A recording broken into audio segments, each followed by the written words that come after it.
আসসালামু আলাইকুম প্রিয় viewers, welcome to Sathi recipe house. আজকে আর এক নিউ রেসিপি নিয়ে আসলাম।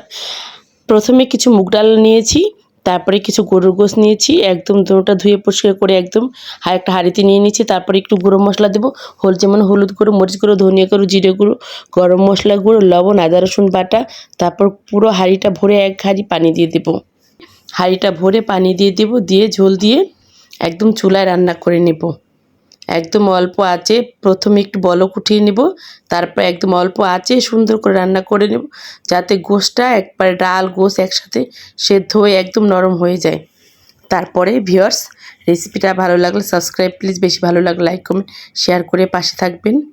তারপরে এই তো ভিউয়ার্স, খুব ভালো করে একদম ভাজা ভাজা করে শুকিয়ে নিয়েছি। একদম কোনো বাটা বাটির ঝামেলা ছাড়া, কোনো ব্লেন্ড করতে লাগবে না, বাটতে হবে না, কিচ্ছু করতে হবে না। একদম এভাবেই একদম এই তো একটা বোলে ঢেলে নিলাম। তারপর একটু কাঁচামরিচ কুচি আর পেঁয়াজ কুচি দিয়ে দিলাম। তারপরে ভিউয়ার্স, একটু গুঁড়ো মশলা দেবো, যেমন একটু ধনিয়া গুঁড়ো, জিরে গুঁড়ো, লবণ আর কাবাব মশলা দিয়ে খুব ভালো করে মাখিয়ে নেব। তারপরে মাখানোর পর এই তো চুলায় একটা প্যান বসিয়ে পরিমাণ মতো তেল দিয়ে কাবাবের শেপ দিয়ে কাবাবগুলো ভেজে নেব। আসসালামু আলাইকুম ভিউয়ার্স, আল্লাহ হাফেজ, ভালো থাকবেন।